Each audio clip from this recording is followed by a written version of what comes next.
What's up guys, Electrostats here. I just wanted to say that this video was recorded live on twitch.tv/electrostats, and you can follow me there so that you don't miss my live content. And on that note, enjoy the video. Alright, let's take a look at the next one. Gladivaling? Recursive.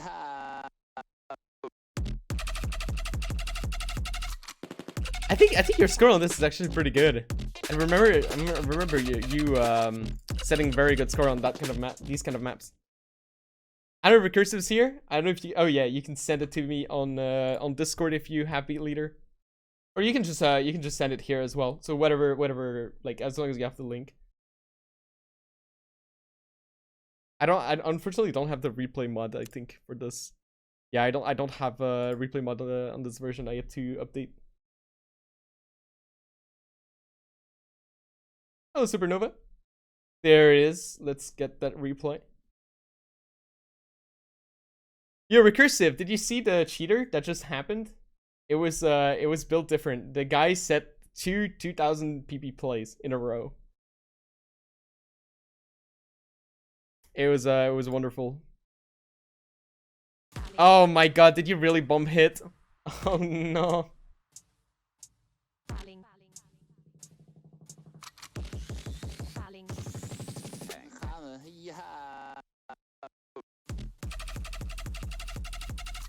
There's a bit of an inward curve on both swings.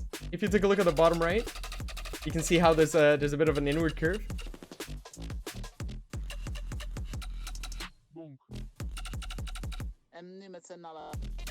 You can also probably swing some of these patterns a lot more relaxed. You don't have to flick that hard.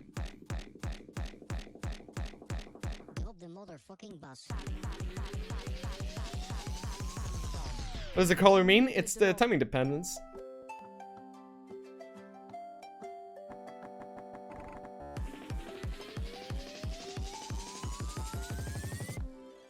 So your swing technique is really good at Recursive, like actually super good. Especially that right hand is like extremely nice.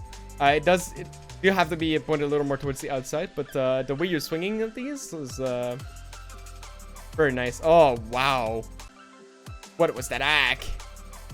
Nice.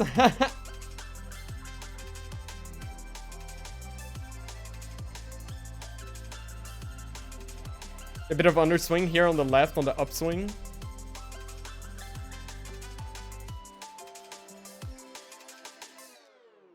Do you... you just hit the bomb there?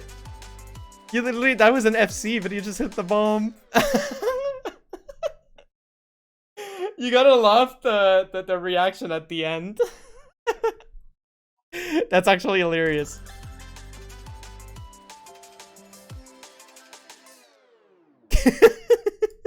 The reaction at the end is great. All right, yeah. So I think the setting, like swing wise, your technique is really nice, very good. I wouldn't change anything. You do have to work on, like, you know, not flicking too hard, staying relaxed on most of these patterns, especially like some after the jump. I can see that you're more tensed and you're flicking at these window faster than you would if there was no jumps before. Like here, if you take a look at how you swing that, like here there's no nodes, and then you become relaxed, and then look at how you swing at that tower on the left, which is very nice. That's exactly how you should swing it, like just like a small downswing. But if you take a look at how you swing the windows right after the jumps here on the left, you can see how you're like flicking them really hard, like just here. So that's like a massive difference. Bye bye, Bobo Onion. Thank you for passing by. Trolled by Mapper, yeah. I love to see the reactions though. It's absolutely funny. So you just have to stay relaxed most of the time, and also point the sabers a little more towards the outside if you want to get rid of the inward curve. I know some people are starting to like inward curve for absolutely no reason, because I don't know why, but if you do want to get rid of the inward curve, then more outward. Just by a few degrees. I think like 1 or 2 More like 3 degrees ish would be far enough. Okay. That's pretty much it. The rest of the Scribbly was like really nice, honestly. Yes. Okay. Let's take a look at another replay. Love inward curve. Yeah, a lot of people have been liking inward curve. I still don't have an objective reason as why inward curve would be better than outward. Sorry, why inward would be better than street swings, but there might be a reason. I don't know. I still haven't heard any valid reasoning behind it. Then do something very important on Discord.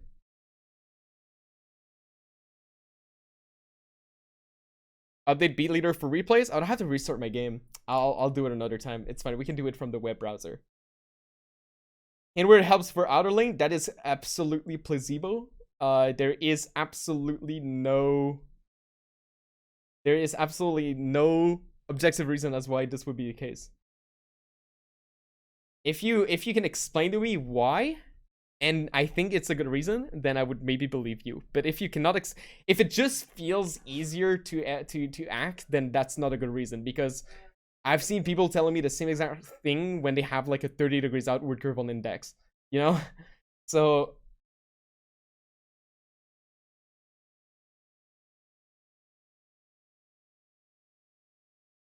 like I've literally had people with the most outward curve telling me, "Oh, I'm used to it. I'm used to the outward curve. I act better with the outward curve." So when someone tell me that the outer lane are easier to act with inward curve, I think it's coping. It's not real.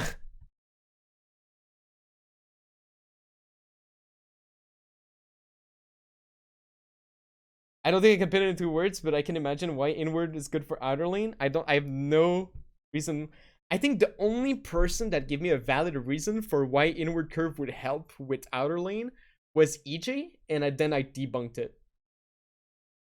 But what he was saying is that with an inward curve, you don't have to do as much readjustment compared to if you had an outward curve. So imagine that you have like the grid, right? Which look like this. Oh no. Imagine that you have the grid in Beat Saber that looks like this, okay? If you have like this pattern versus this pattern right here, okay? If you have an outward curve, so let's say your swing curve outward like this, to readjust your swing to actually hit that note right here from the same note, you have to go like very, very far like this, okay? But if you have an inward curve, the adjustment that you have to do is very... Whoops, that was a terrible one, but... The adjustment that you have to do for this is a lot smaller. So let's say you have like a very big inward curve, then the distance here compared to the distance here is not as big. That's the only valid reason I've ever heard as why inward curve could make outer lane easier to act. But then, whenever you think of it as straight swings, yes, inward you have less adjustment to make, but whenever you're about to try to accuracy stacks, is it the same amount you move your hand? It's the same amount you move your hand, but not that you rotate your wrist. You don't have to rotate your wrist as much.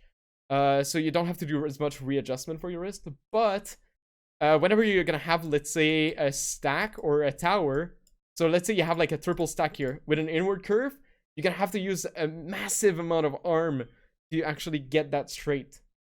But whenever you have to swing it on the outer lane, it's nearly impossible to get perfect accuracy with an inward curve, unless you're using a tremendous amount of arms. So because of that, I definitely think that straight swing is just the perfect balance between everything. With perfectly straight swing, you don't have to use as much arm on this, but you have to do a little bit more readjustment here, which I believe is a way better option. Because that readjustment here, you can definitely get used to it, but for the stack, you definitely at some point cannot get used to it. At some point, if you have an inward curve and you have to play, let's say, a tower at like 340 BPM or 250 BPM, you're not gonna be able to do it with arm. So you're never gonna be able to get as high accuracy as a straight swing player. So I still don't think that inward is better for this reason. Anyway, just a side note. That's the only reason that I thought was actually well taught.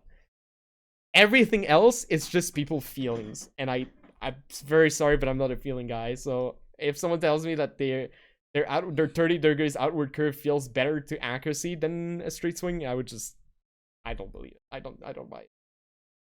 Anyway,